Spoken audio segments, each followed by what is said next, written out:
How do you cut off a piece of a rose that is nothing more than a stick, put it in soil, and then it grows roots and leaves like you see here?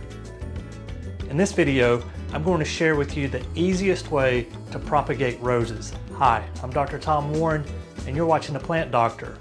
Let's get started.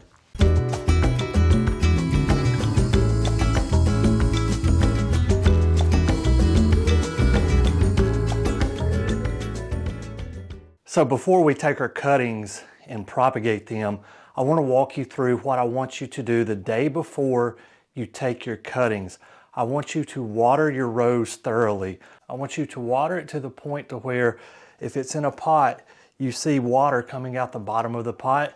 If it's in the ground, I want you to water until you see water standing on top of the ground. The reason is this: we're going to take limbs off of this rose and remove it from the roots. So the day before, we're giving these limbs an opportunity to grab some moisture, store it in these limbs before we cut them off. When you're ready to take your cuttings to start rooting, before you take a cutting, I want you to take your pruners, I want you to open them up and spray them down with some sort of fungicide. You can use copper sulfate, you can use daconil, there's a few others, but I tend to go with copper sulfate and daconil. If you want to do this organically, USDA organic, copper sulfate is listed on the organic list of chemicals, so you could use that. So once we have cleaned our pruners, I want to select the branches that we'll remove for cuttings. And what we're looking for here is semi-hardwood on our plant. Semi-hardwood, you can take between your fingers and your thumbs and lightly bend it and it will not snap. I'm taking these cuttings in late winter, early spring, but you can use this method any time of year as long as you have some semi-hardwood. So before I take my cutting, I'm going to take my fungicide and lightly spray where I'm going to take my cutting. I'm going to take this whole branch right here and we're going to make several cuttings out of it. So if you have a leggy rose, this is one way that you can get some cuttings off of it. I'm just going to prune this as if it was in the garden. Now that we have removed our stem, we can take cuttings from this, and what we need to do is take a cutting one every 4 nodes. A node is a site of vegetative development. That's where the leaves come out of the stem.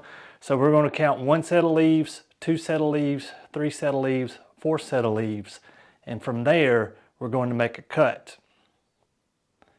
Once we have our cutting, what we want to do is remove the leaves from the bottom 3 nodes and leave the leaves on the top node of the cutting. And I'm going to be able to get several cuttings off of this one stem. So I can go 1, 2, 3, 4. And so we've got 3, maybe 4 cuttings here that we got off of that one stem. A pro tip for you: once you have your cuttings, remove the thorns off of the cuttings, and that's just going to provide more opportunity for roots to come out of the stem and into the growing media. Now that we have prepared our cuttings, we can prepare our potting mix as well. And what I like to use is a mixture of a couple things. If I use just regular potting mix, I feel that this is too heavy of a mixture and it's going to retain too much water. And I want to add a substance to it that is going to increase some porosity and give it some better drainage and make it a lighter soil overall. And that product that we use with this is perlite.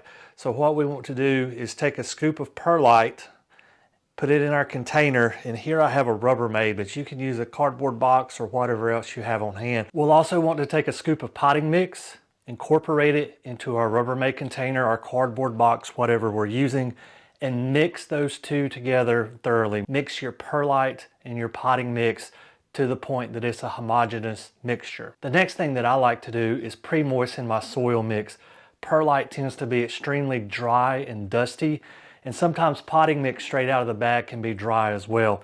The consistency that we're looking for is moist but not saturated. So we want to add water to the point that it feels moist. We take it in our hand, we squeeze it, and if you feel water in it, but you don't want it saturated to the point where when you squeeze that soil, there's just copious amounts of water running off your hand. At that point, it's too wet.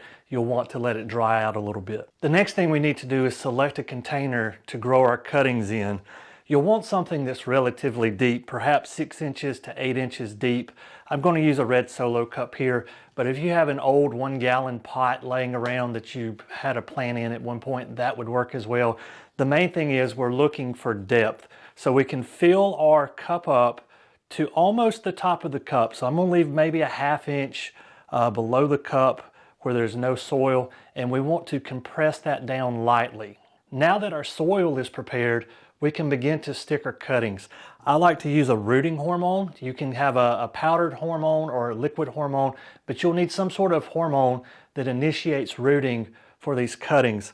And today we're using this powdered hormone, so you want to take your cutting and you want to stick it down into the rooting powder and get rooting powder maybe 1 inch or 2 up the stem. If you remove your thorns like we talked about earlier, every place those thorns were removed, that's an opportunity for roots to come out of the stem. And we want to try to get some powder on some of those. Once we have powder on our stem, make sure to shake off excessive rooting hormone and then use a pencil and poke a hole all the way down to the bottom of the cup in your potting mix. Once we have a hole in our potting mix, take your cutting and stick it all the way down to the bottom of the cup. We want maybe 1 or 2 inches of our cutting above the top of the soil layer. You will want to continue this process of sticking cuttings until all the cuttings that you have cut off your original rose bush are planted and look something like this. Once we have our cuttings prepared, I like to spray them one more time with some sort of fungicide. From here, we're going to simply place our cuttings in a window that gets indirect sunlight, and we're going to continue to keep them moist for the next several weeks until they root. My preferred method for keeping them moist is to simply spray them with water out of a spray bottle once a day, sometimes every other day. The main thing we're looking for is to keep our soil moist but not saturated. So it's been roughly 10 weeks since we first put our cuttings into the Solo cup. And you can see we've got some vegetation growing here. That's a good sign. Also, we've got some dead cuttings as well, which is to be expected. Despite what some people may tell you on YouTube, nobody gets a 100% success rate with doing cuttings this way. And that's why I encourage you to do several cuttings. So we've got maybe 6 up to 10 cuttings in here. So what I'm going to do is turn the camera around, give you a point of view perspective of this. I'm going to start pulling these cuttings out, and hopefully we have some roots. We should, because we've got nice vegetative growth on a lot of these cuttings. Okay, so I've tried to position the camera so that we have some good focus here. It's always difficult shooting this and from this angle and trying to get good focus. But I went ahead and got some 4-pack cells and just pre-moistened some potting mix and made really big holes with my fingers here in all 8 of these cells. So if we do have roots here, we can easily just transplant. I do not want you to just pull these straight out. You run the risk of breaking off the roots if there are any. Take something like a pencil and very lightly start working these up from the bottom. And I went ahead, there was 2 dead ones in here that I went ahead and removed.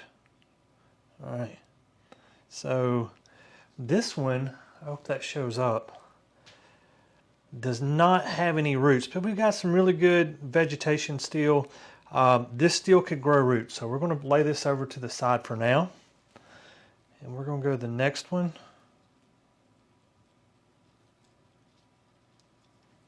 And this one has roots. I hope that that shows up. I'm going to try to get close here and try to keep it in focus at the same time. Hope that shows up. Yeah, there's 3 really strong roots there, and there's some very small ones that I can see that probably don't show up on camera. But we're going to plant this in these 4-packs.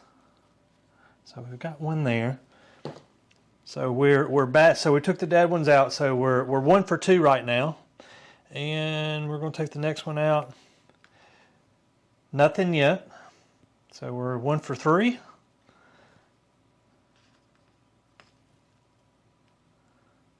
All right, so we're back to 500. There's a really good root, so I hope that shows up on camera. You can see right there, there's maybe 6 really good roots there. So we will plant this one. And these roots are very delicate, so trying to be extra careful with these. And so we've got more roots here. You can see. All right, so we are 3 for 5 now. So if we were in MLB baseball, we'd be going to the All-Star game. All right, we've got 2 more we need to check. So I'm going to get this one. I don't think there's going to be any roots on this because there's no leaves. And I was correct. So we have 3 without leaves.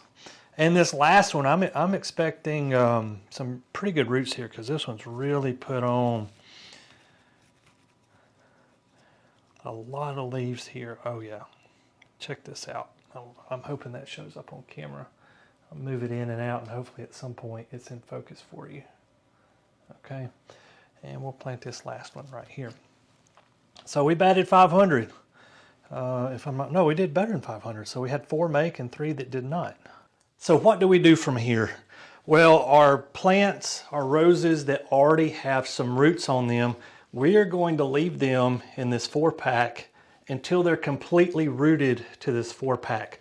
Once they're rooted to that, we'll put them in a 1-gallon pot, and then we can plant them out in the landscape once they are 1-gallon size, which will probably be next spring. So we took these cuttings in spring, we waited 10 weeks. I'm in June right now, early June, and what we have is some baby cuttings. It's probably going to take another 10 or 12 weeks for them to completely root to this.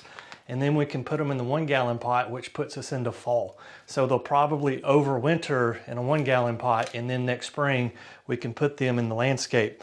For our cuttings that have green foliage but no roots yet, we can go put those back on the windowsill and just wait for roots to appear. Hopefully we don't lose them like we did with our other 2. I hope this video helps you with propagating roses. If you have a tip, trick, or hack that you use to propagate roses that we did not go over in this video, please drop that down in the comments below. We're a community of learners here on the channel, and I would love to learn something from you, the viewer. Guys, as always, thank you for watching Plant Doctor, and until next time, happy gardening.